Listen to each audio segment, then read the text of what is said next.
There's a moment that comes to all of us. It's 11:47 p.m. You're lying in bed, staring at the ceiling, and a question whispers through your mind like smoke. Why can't I change? You've promised yourself 100 times, tomorrow will be different. Tomorrow you'll wake up early. Tomorrow you'll start. Tomorrow you'll become who you know you can be. But tomorrow arrives, and you're still you. Same patterns, same choices, same life. And tonight, in the quiet darkness, you're wondering if you're broken, if change is even possible, if some people are just built different. What if I told you that's not the real question? Real change doesn't happen through force or motivation. It happens through understanding how your mind creates patterns and learning to work with your biology, not against it. Lasting transformation isn't about willpower. It's about creating conditions where new behaviors become easier than old ones. The people who change successfully don't fight harder, they design smarter. They understand that every repeated action is your brain building a pathway, and every environment is either supporting or sabotaging your future self. Main story: the architecture of change. Chapter 1: The Prisoner of Tomorrow. Scene: a morning that never comes. Sarah sets her alarm for 5:30 a.m. Tonight, like every Sunday night for the past 4 months, she feels different. This time, it's real. She can feel it. Tomorrow morning, she'll start running. She's even laid out her shoes by the door, sports clothes folded on the chair. The vision is crystal clear. She'll wake up refreshed, drink water, tie her laces, and step into the cool morning air. She can already see herself coming back, energized, proud, transformed. 5:30 a.m. arrives. The alarm screams. Her hand moves, not to get up, but to silence it. "Just 5 more minutes," she whispers. Those 5 minutes become 50. When she finally opens her eyes, it's 7:15 and she's late for work. The shoes sit by the door, untouched, judging her. This scene repeats, not just for Sarah, for millions of us. The realization: we treat change like it's a decision, one powerful moment of clarity, and everything shifts.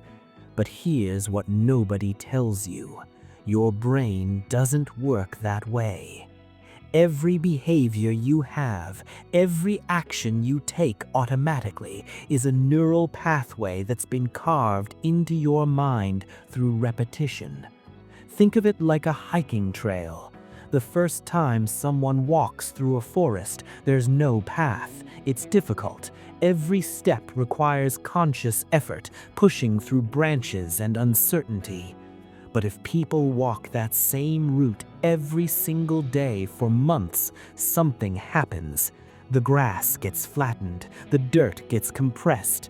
Eventually, there's a clear trail. Walking it becomes effortless, automatic.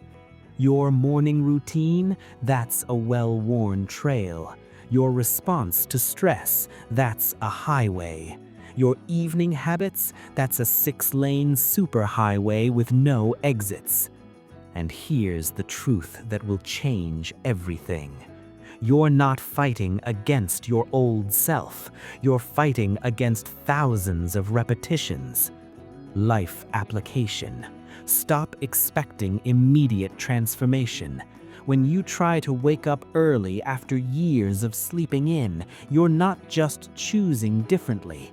You're asking your brain to abandon a superhighway and bushwhack through a forest. That's why it feels so hard.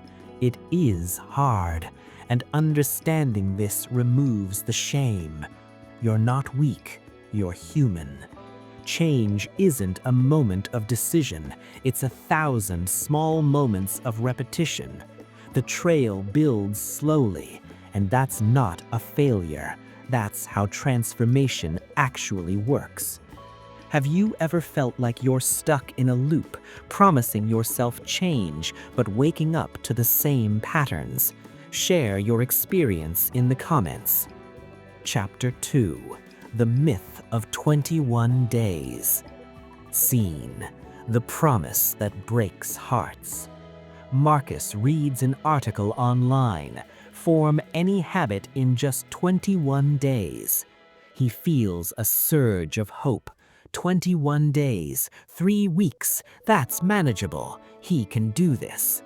He decides to quit sugar. Day 1 is triumphant. Day 7 is challenging, but he pushes through. Day 14, he's tired but committed. Day 21 arrives. He celebrates. He made it. Day 22, he's at his friend's birthday party. Cake is served.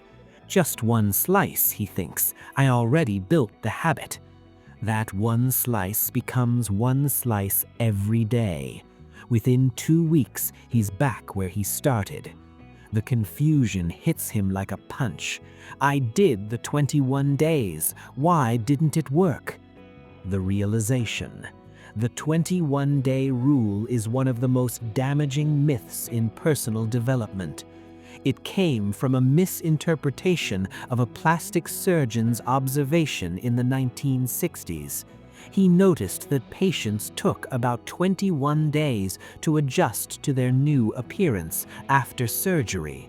Somehow, this observation mutated into any habit can be formed in 21 days. Science tells a different story.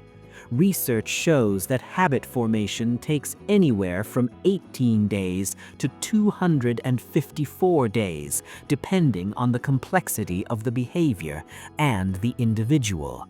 The average, about 66 days. But here's what matters more than the number. Habits don't have a finish line. We imagine that on day 21 or day 66, suddenly the habit becomes effortless, automatic, permanent, like a switch flips in your brain and you're done. That's not how it works. Habits are like a muscle. It grows stronger with use, but it also weakens with neglect. You're never done building it. You're maintaining it forever. And here's the beautiful part. Once you accept that, the pressure disappears. You stop measuring success by whether the habit feels easy. You start measuring it by whether you keep coming back. Life application. Throw away your calendars counting down to day 21. Stop waiting for the magical moment when everything clicks. Instead, ask yourself, can I do this again tomorrow? Not forever, not for 21 days, just tomorrow. And when tomorrow comes, ask the same question.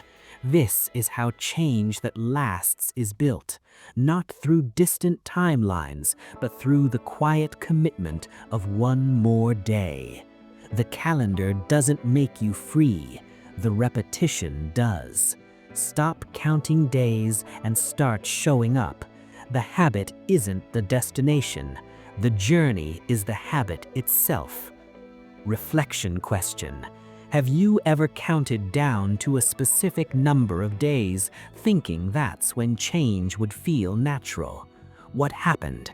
Let's talk in the comments. Chapter 3: The Invisible Architecture. It's 9 p.m. Lisa is exhausted from work. She opens the fridge, knowing she should eat the salad she prepared this morning.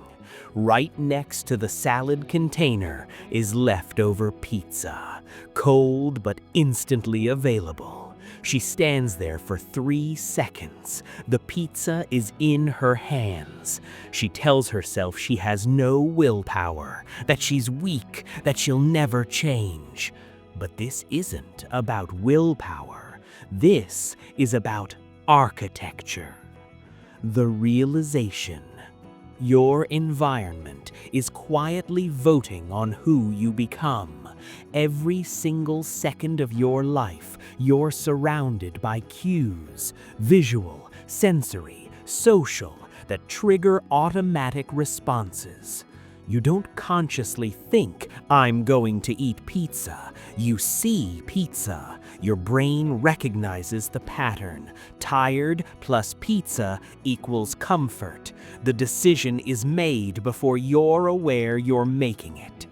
This is how most of your day works. You're not making hundreds of conscious decisions. You're responding to environmental triggers. The scary part? Most people design environments that sabotage their goals. They want to read more, but their phone is on the nightstand. They want to eat healthy, but junk food is in the pantry. They want to focus, but notifications are turned on. Then they blame themselves for lacking discipline. Here's the truth. Discipline is overrated. Design is everything. Think about this. Why is it easier to eat healthy at a health retreat than at home? Is it because you suddenly developed willpower? No. It's because the environment makes healthy choices the default. No junk food in sight. Healthy meals are served. Everyone around you is making healthy choices. The architecture supports the behavior. You don't need to become a different person. You need to build a different world around you. Life application. Stop fighting yourself. Start engineering your environment. Want to read more? Put the book on your pillow. Put your phone in another room. Want to exercise? Sleep in your workout clothes. Put your shoes by the door. Want to eat better?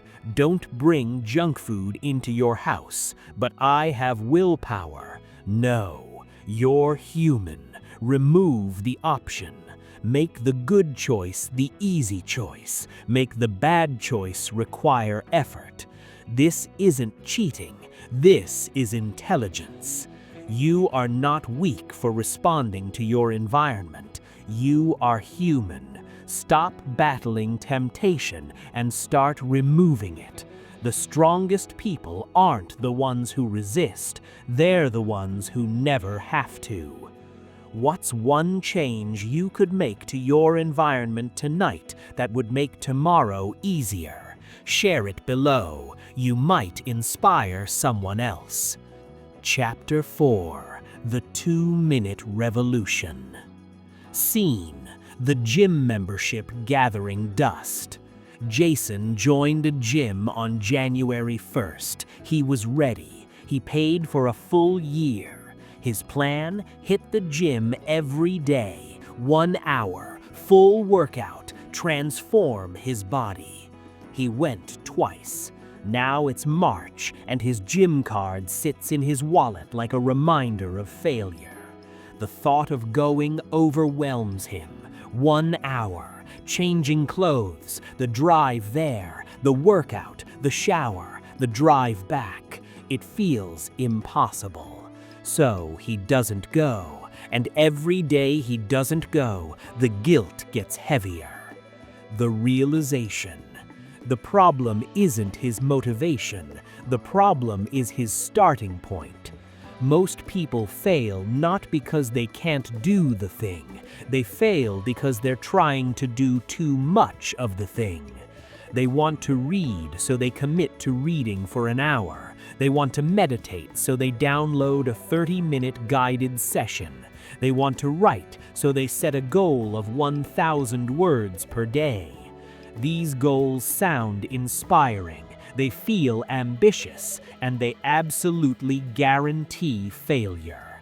Here's why. Your brain measures effort, not outcome.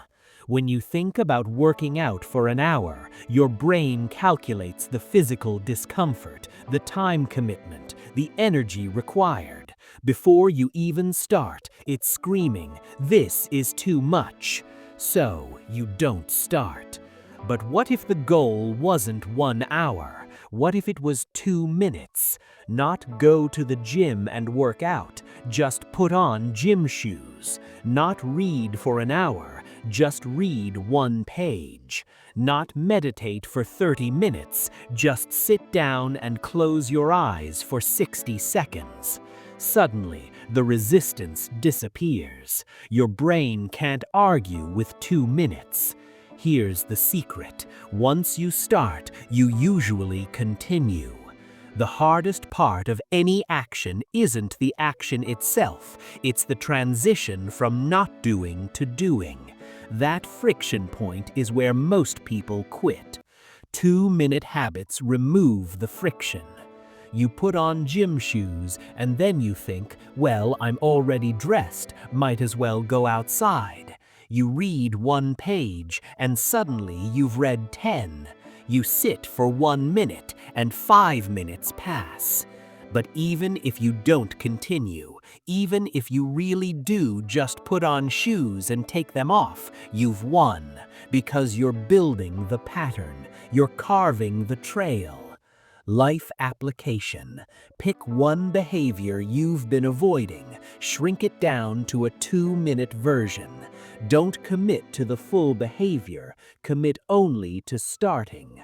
Do this every single day for 2 weeks, not sometimes, every day. You're not building the habit of working out, you're building the habit of showing up. And showing up is 90% of success. The person who does 2 minutes every day will transform faster than the person who does 2 hours once a week. Consistency beats intensity, always. What's one change you could make to your environment tonight that would make tomorrow easier? Let me know in the comments. Chapter 5: The Invisible Hand. Scene: the office break room. David decided to quit drinking soda. He's committed. He hasn't had one in 12 days. At work, he walks into the break room. The refrigerator is stocked with cold sodas. They're free. Everyone's grabbing one. He tells himself he won't. He's strong. But his coworker Mike walks by, pops open a can, takes a sip and says, "Man, that hits the spot." He can hear the fizz. He can imagine the coldness, the sweetness. 5 minutes later, he's holding a can. He didn't decide to drink it. It just happened. The realization: your habits aren't just yours. They're shaped by everyone around you. Humans are social creatures. We evolved in tribes where mimicking the group meant survival. If everyone runs, you run. If everyone eats, you eat. This instinct is still wired into your brain.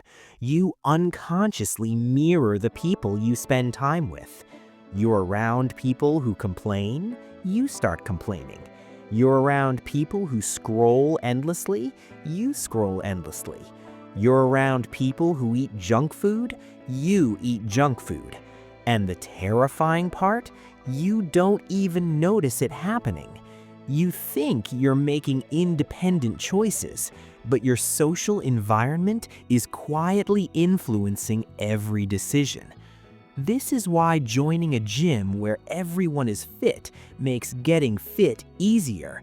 Why living with someone who reads makes you read more. Why working in an office where everyone stays late makes you stay late. The invisible hand of social proof is always guiding you. Here's the question that matters. Is it guiding you toward who you want to become or away from it? Life application. Look at the 5 people you spend the most time with. Are they living the life you want to live? This isn't about judging them. This is about being honest with yourself. If you want to build new habits, you need to surround yourself with people who already have those habits. Want to be healthier? Join a running group. Want to be more creative? Find an art community. Want to grow your mindset? Listen to people who challenge your thinking. And if you can't physically be around those people, consume their content, listen to their podcasts, read their work. Your digital environment is just as powerful as your physical one. You become the average of what you expose yourself to.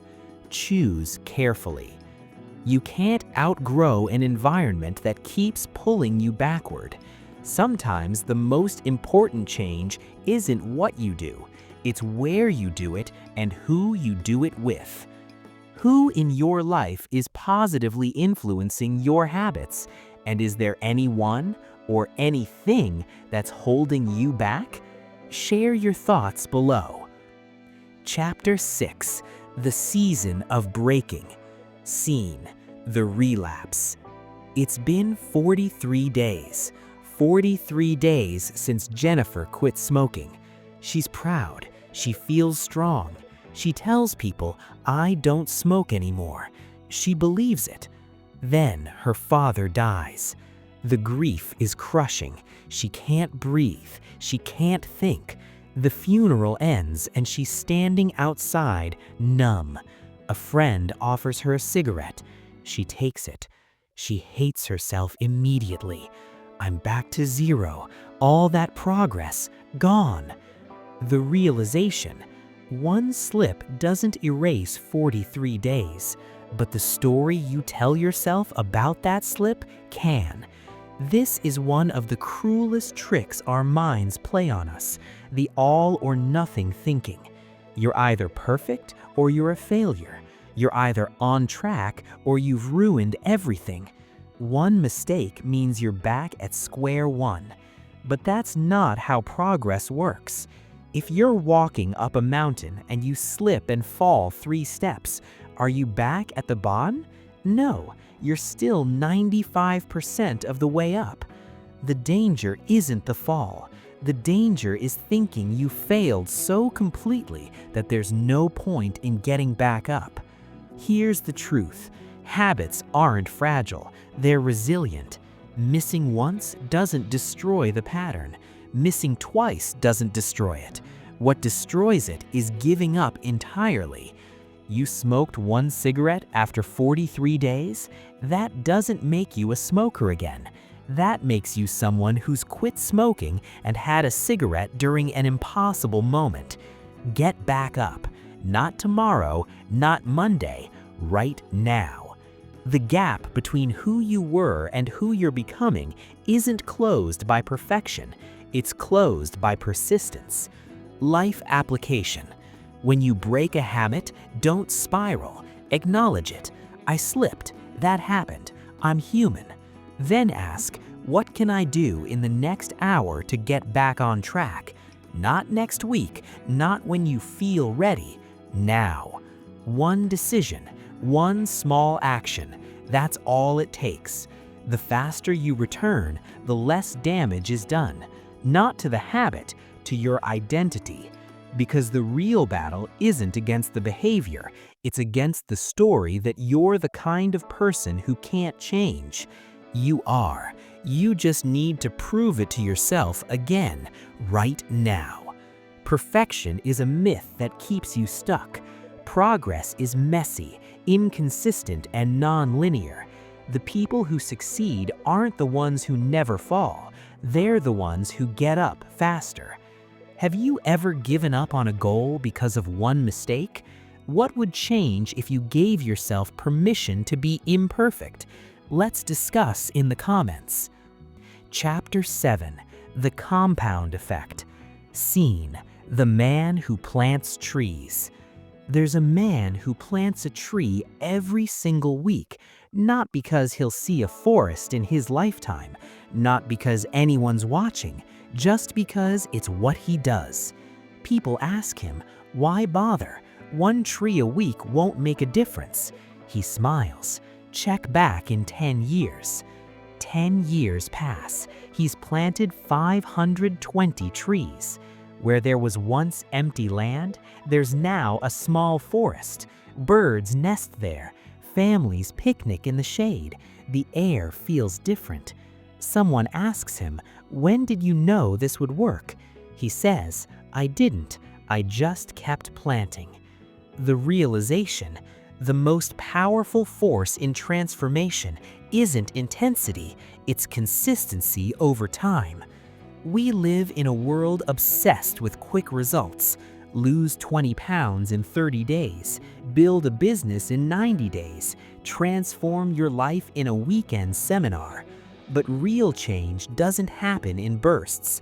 It happens in the invisible accumulation of tiny actions repeated over months and years. You don't see the results at first. You might not see them for weeks. You might look in the mirror after 2 months of working out and think nothing's changed. But inside your body, everything's changing. Your cells are adapting. Your muscles are building. Your cardiovascular system is strengthening. The results are coming. They're just not visible yet. This is the gap where most people quit. They're standing in the middle of the transformation, not realizing they're already different. Here's the truth. The magic isn't in the outcome. It's in the process becoming part of who you are. You don't exercise to get fit. You exercise because you're the kind of person who moves their body.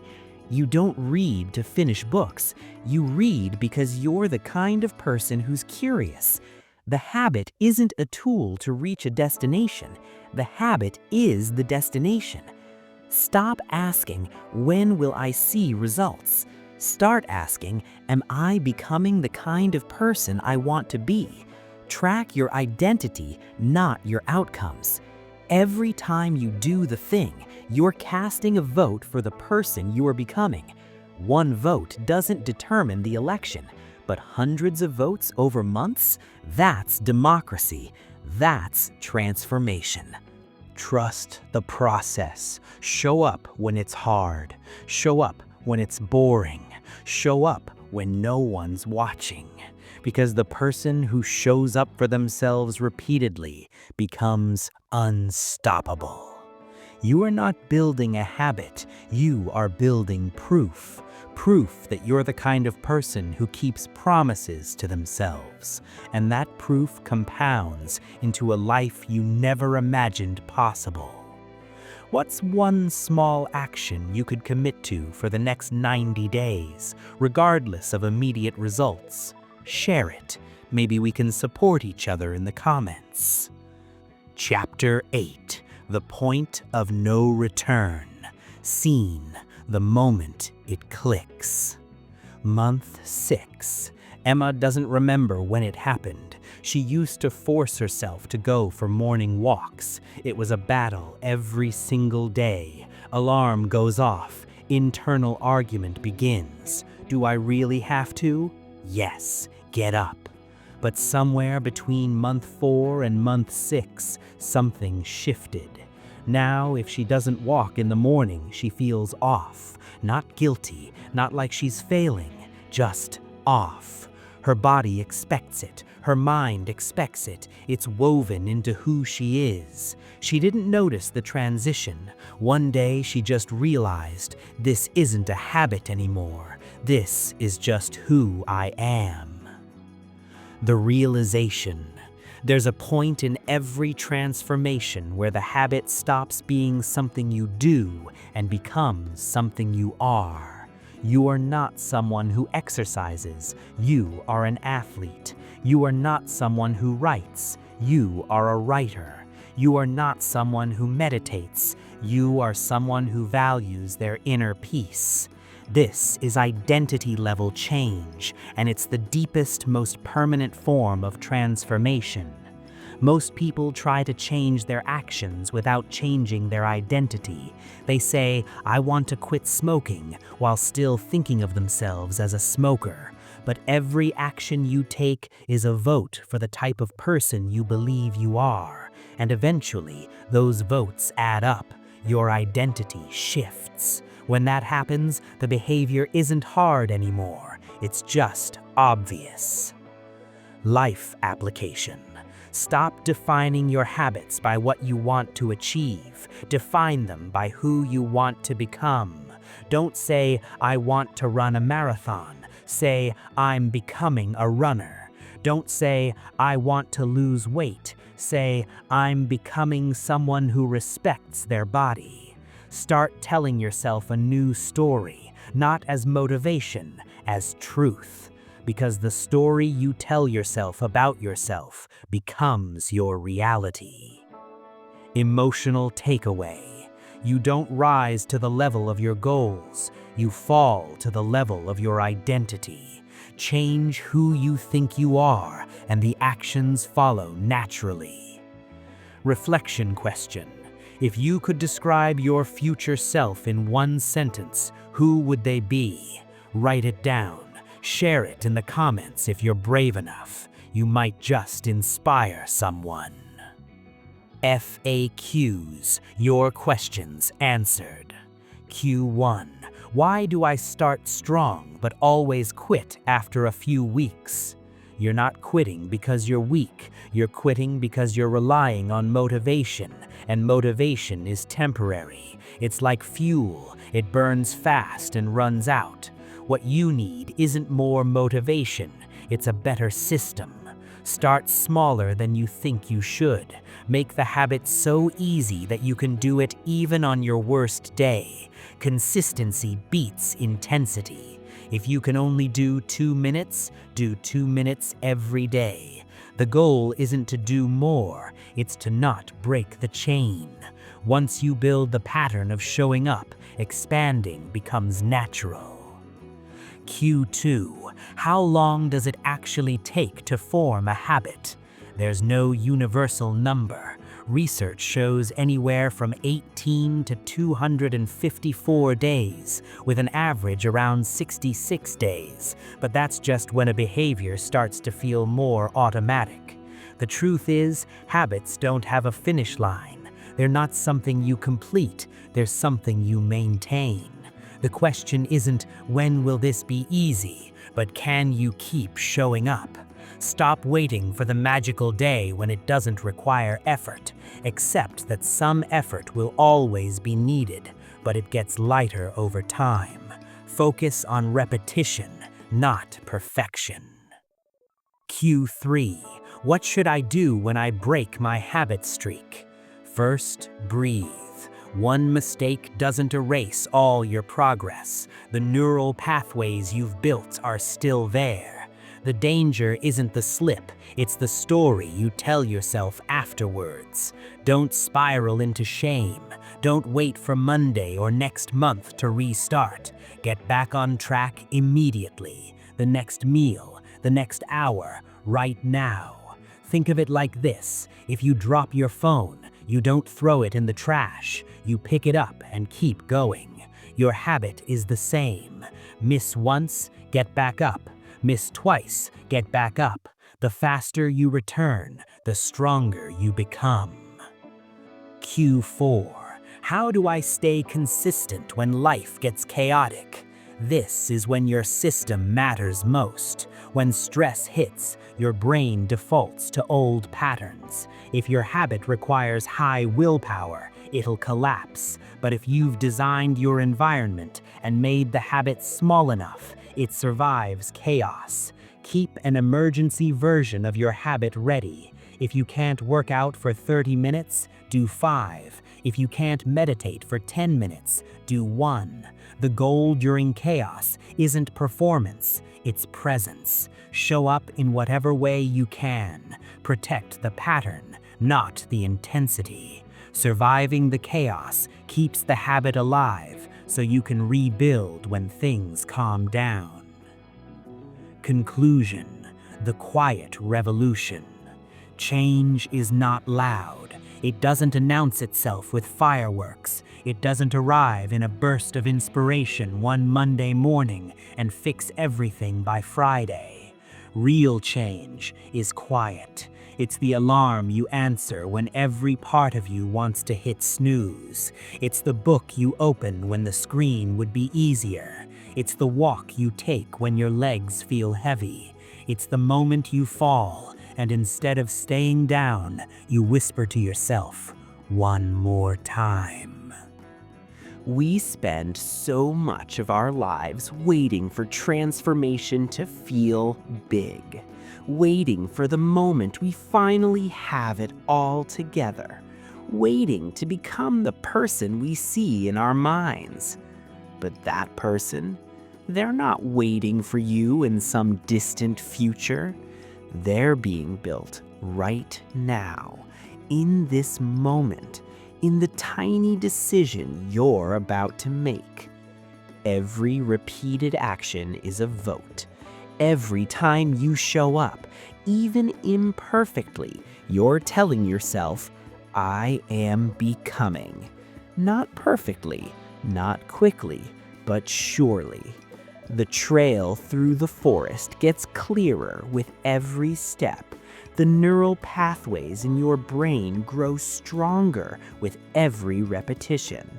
The person you're becoming emerges not in a dramatic reveal, but in the accumulation of 1,000 invisible moments. You are not broken. You are not behind. You are exactly where transformation begins, at the starting line, again and again, choosing to show up. There's no magic number of days, no secret technique, no perfect plan. There's just you deciding today, right now, to take one small step forward, and tomorrow doing it again. The revolution isn't coming, it's already here. It's happening in the quiet corners of your daily life, in the behaviors you repeat when no one's watching, in the promises you keep to yourself when it would be easier to quit. This is how people change, not all at once, not with fanfare, but slowly, steadily, inevitably. Like water shaping stone, like roots breaking concrete, like morning light creeping across a dark room. The question was never, can I change? The question is, will I keep showing up? And I think you will, because you're still here, still reading, still searching, still believing that something different is possible. And that belief, that tiny flicker of hope, that's where every transformation begins. So start small, start messy, start scared. Just start. And when you fall, start again. Because the quiet revolution doesn't belong to the people who never stumble. It belongs to the ones who get back up. Welcome to the revolution. It's been waiting for you. If this story touched something in you, if you felt the weight of trying to change and not knowing how, you're not alone. This is what we explore here on Ladder Up English, the real psychology behind growth, the quiet truths about transformation, and the honest conversations about becoming who you're meant to be. If you found even one insight here that resonated, I'd be grateful if you'd like this video and share it with someone who needs to hear it. And if you're ready to join a community of people committed to genuine growth, not quick fixes, but real, lasting change, hit that subscribe button.